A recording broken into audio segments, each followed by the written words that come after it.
Everyone, welcome to my new blog. तो guys, आज की वीडियो में मैं आप लोगों के साथ शेयर करने वाली हूँ कि मैं अपनी ज्वेलरी को किस तरीके से मैनेज करके रखती हूँ, ऑर्गेनाइज़ करके रखती हूँ। और हम सब जानते हैं कि आर्टिफिशियल जो ज्वेलरी होती है उसको या तो हम शादी वगैरह में पहनते हैं, या फिर किसी फंक्शन में, या फिर किसी ओकेज़न में, या फिर किसी पार्टी शादियों में पहनते हैं। तो ये जो ज्वेलरी आप देख रहे हैं ये ज़्यादातर तो फिर हमारी बॉक्स में ही रखी रहती है, और रखे रखे ना काली पड़ जाती है। तो हमें किस तरीके से ऑर्गेनाइज़ करके रखना चाहिए अपनी ज्वेलरी को, ताकि हमारी जो ज्वेलरी है काफ़ी लंबे समय तक हमारे पास सेफ रहे और काफ़ी लंबे समय तक हमारे साथ चलती रहे। तो ये जो पहले तो आप देख सकते हैं मेरे पास ये 3 से 4 बॉक्स हैं ज्वेलरी के। ये वाला जो ज्वेलरी बॉक्स देख रहे हैं, ये ज्वेलरी मेरी ये ज्वेलरी सेट जो है मेरी ननद ने मुझे दिया था। तो उनको पसंद नहीं आ रहा था, तो उन्होंने बोला भाभी ये आपके ऊपर बहुत प्यारा लगेगा, तो आप इस ज्वेलरी को अपने पास रखो। तो मैंने इस ज्वेलरी को अपने पास रखा था। इसके आप इयररिंग्स देख सकते हैं कितने प्यारे इयररिंग्स हैं, ग्रीन कलर के इयररिंग्स। ग्रीन कलर का इस पर डिज़ाइन आ रहा है, गोल्डन डिज़ाइन है, और ग्रीन इस पर नग लगा हुआ है जो कि बहुत प्यारा लग रहा है। अब मैंने यहाँ पर लिए ये कॉटन। इस तरीके से मैं इस कंटेनर में इस कॉटन को सब तरफ अच्छे से बिछा दूँगी, ताकि कॉटन में क्या होता है कि हमारी जो ज्वेलरी है ना कॉटन में ख़राब नहीं होती, काली नहीं पड़ती। आप काफ़ी लंबे समय तक अपनी ज्वेलरी को यूज़ कर सकते हैं। तो मैंने एक कॉटन का पूरा पैकेट मंगवा लिया था, और मैं इस तरीके से ही अपनी ज्वेलरी रखती हूँ। वैसे तो मुझे टाइम नहीं मिलता है बच्चों में, लेकिन जब कभी मैं फुर्सत से फ्री होती हूँ या जब कभी मेरे पास बहुत कम काम होता है, तब मैं ये अपने छोटे छोटे काम निकाल लेती हूँ घर में, ताकि ये काम भी मेरे सेफ़ रहें, सेट रहें। और ऐसा होता है कि जब हम कभी जाते हैं कहीं पर भी, तो हमें ढूंढने की ज़रूरत नहीं पड़ती। कभी कभी ऐसा होता है ना, हम कभी शादी में जा रहे हैं, किसी की पार्टी में जा रहे हैं, तो हमारी ज्वेलरी नहीं मिल रही, किसी का इयररिंग्स नहीं मिल रहा। तो इसी तरीके से ना हमें इस सारी ज्वेलरी को संभाल कर रखना चाहिए, ताकि जब भी हम कहीं जाएं तो हमें इंस्टेंट मिल जाए, हमें ढूंढने की ज़रूरत ना पड़े। तो ये बॉक्स सेट हो चुका है। अब मैं सेकंड वाली आपको दिखाती हूँ। तो ये ज्वेलरी, ये वाला जो सेट आप देख रहे हैं, ये मैंने अपने देवर की शादी पे ख़रीदा था। बहुत प्यारा सेट लगा मुझे। मेरा जो ड्रेस था जो इसी कलर का था, महरून कलर का ड्रेस था, तो उसके ऊपर मैंने ये परचेज़ किया था।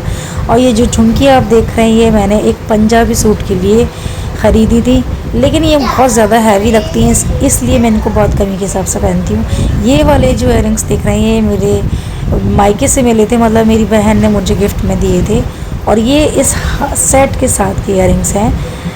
देख सकते हैं आप, बहुत प्यारा कलर है। और ये इसका टीका है, टीका छोटा सा है बट अच्छा है। और ये वाला जो सेट देख रहे हैं, ये मेरी फ्रेंड ने मेरी शादी के दौरान मुझे गिफ्ट किया था। मैंने कई दफ़ा, जब मेरी नई नई शादी हुई, मैंने बहुत सारी जगह इसको पहन के गई थी, बहुत सारे लोगों ने इसकी तारीफ़ भी की थी। बहुत अच्छा सेट है, बहुत हल्का है, पता भी नहीं चलता। और ये जो इयररिंग्स मैंने अभी दिखाए थे उसके साथ के, मतलब 2 इयररिंग्स से एक टीका है। इसको मैंने शादी पे ही ख़रीदा था उसी दौरान। ऐसा होता है कि जब हमारे घर में किसी की शादी होती है, किसी की पार्टी हो रही होती है, किसी का फंक्शन हो रहा होता है, तो हमें ऐसा लगता है कि हम हर चीज़ ख़रीद लें, अच्छे से अच्छा बने, अच्छे से अच्छा लुक लगे हमारा, अच्छे से अच्छे लगें, अच्छे से अच्छे दिखें। तो इसीलिए उस टाइम पे होता है क्या कि हमने बहुत सारी चीज़ें, हमें बहुत सारे इयररिंग्स वगैरह ख़रीद लिए थे, क्योंकि सूट इतने सारे आ जाते हैं कि ज्वेलरी की भी ज़रूरत पड़ती है, फिर मैचिंग की ज्वेलरी भी होनी चाहिए, मैचिंग की चूड़ियाँ भी होनी चाहिए। तो ये सीन हम लेडीज़ के साथ रहता है। तो यहाँ पर ये सारी ज्वेलरी भी मैंने सेट कर दी है, और मैंने यहाँ पर कॉटन इसके अंदर भी बिछा दी है, ताकि मेरी जो ज्वेलरी है इसमें भी काली ना पड़े। तो ये भी सेट हो गई। अब इसको भी साइड कर देते हैं। गाइस, आप भी अपनी ज्वेलरी को इसी तरीके से रखते हैं क्या? मुझे कमेंट करके ज़रूर बताइएगा। तो ये वाला कंटेनर भी मेरा सेट हो चुका है, इसको भी मैं साइड लगा देती हूँ। अब मैं आपको दिखाती हूँ 3rd नंबर वाला। तो ये जो सेट देख रहे हैं, ये मैंने एक मेरे देवर का जब लाल ख़त आया था, तो मैंने उस दौरान इस हार को ख़रीदा था। महरून कलर का मेरे पास सूट आया था, पंजाबी सूट था, बहुत प्यारा सूट था। मैं किसी दिन नेक्स्ट वीडियो में वो सूट भी शेयर करूँगी आप लोगों के साथ। और ये इसके साथ के इयररिंग्स थे, और एक टीका था, मतलब 2 इयररिंग्स थे, एक टीका था और एक हार था।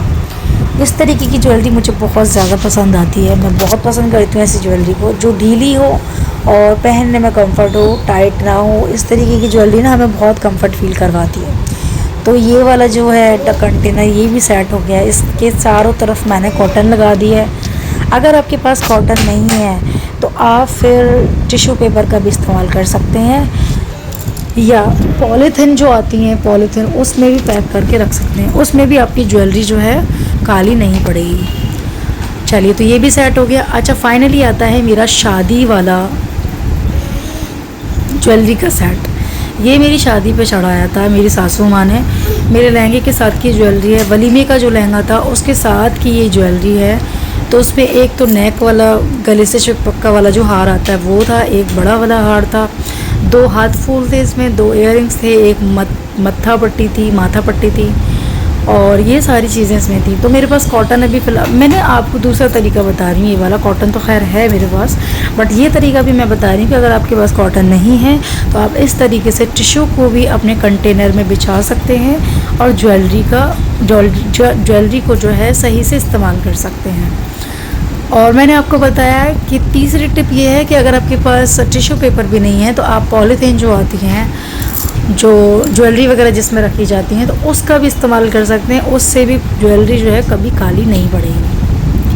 तो ये मेरी शादी का सेट है, ज्वेलरी सेट है। मुझे बहुत पसंद आया था। 1-2 लोगों ने मुझसे कई बार गिफ्ट में भी मांगा था, इस मतलब पहनने के लिए भी मांगा, तो मैंने मना नहीं किया। उनको बहुत पसंद आया ये सेट। और आज से 10 साल पहले ये सेट ख़रीदा था, तो बहुत ज़्यादा प्यारा है। इसकी शाइनिंग आज भी बरकरार है। ये आज भी ऐसा ही है जैसे पहले दिन चढ़ा था। तो एक सीन बताती हूँ आप लोगों को। जब मैं पार्लर में तैयार हो रही थी, ब्राइडल बन रही थी, तो उस दौरान मेरी सासू माँ का मन था कि वो मुझे सोने की चीज़ पहनाए। बट मैं अंदर ही अंदर सोच रही थी कि अल्लाह ताला मुझे ये सोने की चीज़ ना पहनाए, क्योंकि मुझे सोना थोड़ा पसंद नहीं आता। मुझे ना थोड़ा सा ओल्ड फैशन लगता है। सोने की अगर कोई चीज़ मैं पहन लूँ तो वो ओल्ड फैशन लगती है। तो मैं बैठे बैठे बस यही मन में सोचती रही कि अगर ये लोग मुझे तैयार कर रहे हैं, काश ये जो तैयार करने वाली जो मेकअप कर रही थी, मेकअप आर्टिस्ट, वही कह दे कि ज्वेलरी सूट नहीं करेगी आपकी ब्राइडल पर, तो आप ना आर्टिफिशियल ज्वेलरी पहनाइएगा इनको। तो फिर कुछ देर बाद ऐसा हुआ कि जो पार्लर वाली थी उन्होंने ही कह दिया था कि आप इस लहंगे पर आर्टिफिशियल ज्वेलरी लेकर आई हैं, हम वही ज्वेलरी इनको पहनाएंगे, क्योंकि गोल्डन की ज्वेलरी इस लहंगे पर सूट नहीं करेगी। फिर मुझे इतनी ज़्यादा खुशी हुई, क्योंकि मैं ऐसे ही दुल्हन बनना चाह रही थी, आर्टिफिशियल ज्वेलरी हो, और लहंगा बहुत प्यारा था मेरा। इंशाल्लाह मैं बहुत जल्दी आप लोगों के साथ अपने लहंगे की वीडियो भी शेयर करूँगी, और बहुत सारे नए नए सूट हैं मेरे पास, बहुत प्यारे प्यारे, उनको भी आपके साथ शेयर करूँगी। तो चलिए, ये कंटेनर भी मेरा सेट हो चुका है, और अभी सारे ही कंटेनर ज्वेलरी के जो हैं वो सब सेट हो गए हैं। और फ्री टाइम में मैं इस तरीके से छोटे मोटे काम घर में निकाल लेती हूँ। अभी अज़हान छोटा है तो अभी बहुत टाइम से मैं कोई काम कर नहीं पा रही हूँ, अपनी ज्वेलरी सेट नहीं कर पा रही हूँ। अपनी ज्वेलरी तो खैर मैंने सेट करके रख दी है। सो गाइज़, आज का व्लॉग हम यहीं एंड करेंगे। कैसा लगा आप लोगों को मेरा ये ज्वेलरी ऑर्गेनाइज़ करने की वीडियो, कैसी लगी मुझे कमेंट में ज़रूर बताइएगा। मेरे चैनल पर जो लोग नए हैं, जो लोग पहली बार देख रहे हैं, उन सबसे रिक्वेस्ट है चैनल को ज़रूर सब्सक्राइब करना है, साथ में बेल आइकन प्रेस करना है। बाय।